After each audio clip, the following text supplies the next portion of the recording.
लेते हैं स्वतंत्र नेतृत्व शैली। तो स्वतंत्र नेतृत्व शैली का अभिप्राय उस नेतृत्व शैली से है जिसमें नेता अपने अधीनस्थों को निर्णय लेने की पूरी स्वतंत्रता प्रदान कर देता है। अब स्वतंत्र नेतृत्व शैली में क्या होता है, यहाँ पे जो नेता होता है वो सारी जिम्मेदारियां अपने अधीनस्थों को दे देता है और खुद स्वतंत्र रहता है। ठीक है, उनको पूरी पूरी छूट दे देता है कि वो कोई सा भी निर्णय ले सकते हैं। ठीक है, अब देख लेते हैं इसकी विशेषताएं क्या हैं। तो अधीनस्थों में पूर्ण आस्था। इस पद्धति में प्रबंधक अपने अधीनस्थों को योग्य, सक्रिय तथा जिम्मेदार व्यक्ति के रूप में देखते हैं और विश्वास करते हैं। अब यहाँ का जो प्रबंधक होता है वो अपने अधीनस्थ अपने कर्मचारियों को पूरा योग्य, सक्रिय और जिम्मेदार मानता है और उनमें विश्वास भी करते हैं। ठीक है, अगला है स्वतंत्र निर्णय पद्धति। इस प्रणाली में प्रबंध से संबंधित निर्णय प्रबंधकों के स्थान पर अधीनस्थों द्वारा लिए जाते हैं। स्वतंत्र निर्णय पद्धति इसलिए है क्योंकि यहाँ पर जो प्रबंधक होता है वो जो कर्मचारियों को अपने सारे निर्णय लेने की स्वतंत्रता प्रदान कर देता है, तो इसलिए स्वतंत्र निर्णय पद्धति है। अगला है अधिकारों का विकेंद्रीयकरण। प्रबंधक अधीनस्थों में अधिकारों का व्यापक वितरण कर देते हैं ताकि सभी अपने लक्ष्य योजना बनाने में सक्षम हो सके। अब जो यहाँ के प्रबंधक होते हैं वो अपने कर्मचारियों को अधिकारों का व्यापक वितरण कर देते हैं। ठीक है, ताकि वो जो कर्मचारी हैं वो अपने लक्ष्य बनाने में, योजना निश्चित करने में और सक्षम हो सके। ठीक है, इससे क्या होता है, ये यहाँ पर अधिकारों का विकेंद्रीकरण हो गया। अगला है स्वयं संचालन, पर्यवेक्षण व नियंत्रण। एक बार उद्देश्यों की व्याख्या कर देने के बाद प्रबंधक केवल विपरीत परिस्थिति में हस्तक्षेप करता है। कर्मचारियों का पर्यवेक्षण व नियंत्रण कर्मचारी स्वयं करते हैं। अब यहाँ पर जब प्रबंधक एक बार उद्देश्यों की व्याख्या कर देता है तब वो केवल विपरीत परिस्थिति में ही हस्तक्षेप करता है। ठीक है, तो यहाँ पर कर्मचारियों का पर्यवेक्षण और नियंत्रण कर्मचारी स्वयं ही करते हैं। ठीक है, तो अब आगे चलते हैं और आगे देख लेते हैं। तो यहाँ पर आपकी विशेषताएं खत्म होती हैं। अब देख लेते हैं कि इसके लाभ क्या है। तो पहला है अधीनस्थों में आत्मविश्वास का विकास।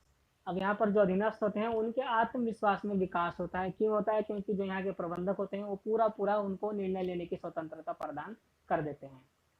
अगला है उच्च स्तरीय अभिप्रेरणा।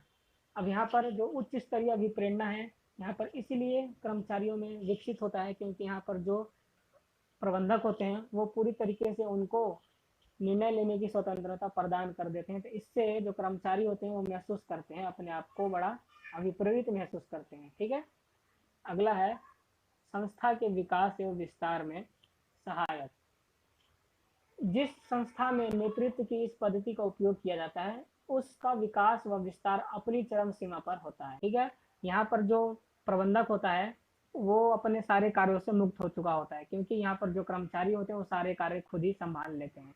तो यहाँ पर जो प्रबंधकीय पद होता है वो महत्वहीन हो जाता है। तो अब उसके पास पूरा पूरा समय होता है कि वो अपने संस्था के विकास और विस्तार के बारे में सोच सके कि उसका संस्था का विकास और विस्तार किस तरीके से हो सकता है। ठीक है, तो यहाँ पर आपके लाभ खत्म हुए। अब देख लेते हैं कि इसकी हानियां क्या क्या हैं। तो पहला है समन्वय में कठिनाई। यहाँ पर जितने भी कर्मचारी होते हैं सारे स्वतंत्र होते हैं निर्णय लेने के लिए, तो यहाँ पर उनमें समन्वय में कठिनाई होती है क्योंकि हर एक कर्मचारी अपना अपना निर्णय अलग अलग लेते हैं। ठीक है, तो इसलिए यहाँ पर समन्वय में कठिनाई होती है। दूसरा है प्रबंधकीय पद महत्वहीन हो जाना। अब जब यहाँ पर प्रबंधक सारे निर्णय लेने की स्वतंत्रता कर्मचारियों को प्रदान कर देता है तो उसके पास कुछ काम नहीं बचता, इसलिए यहाँ का जो प्रबंधकीय पद होता है वो महत्वहीन हो जाता है। अगला है केवल अधिक शिक्षित लोगों के लिए उपयुक्त है।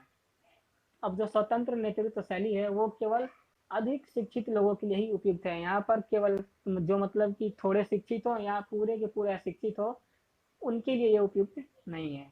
तो अब देख लेते हैं कि इसकी उपयोगिता कहाँ कहाँ होती है। तो पहला, जब सदस्य बहुत अधिक चतुर, अनुभवी व शिक्षित हो। ठीक है, इस पद्धति का उपयोग, इस नेतृत्व का उपयोग वहां पर किया जा सकता है जहां पर सदस्य बहुत ही चतुर हो, अनुभवी हो और शिक्षित हो। ठीक है, अगला है जहां बाहरी विशेषज्ञों का प्रयोग होता हो। इस शैली का प्रयोग वहां कर सकते हैं जहां पर बाहरी विशेषज्ञों का प्रयोग होता हो, जैसे कि सलाहकार, जब भी जरूरत पड़े तो बाहर से किसी सलाहकार को बुला लिया, या स्टाफ विशेषज्ञ जब भी जरूरत पड़े तो बाहर से ऐसे विशेषज्ञों को बुला लिया जाता हो, तो वहां पर इसका प्रयोग किया जा सकता है।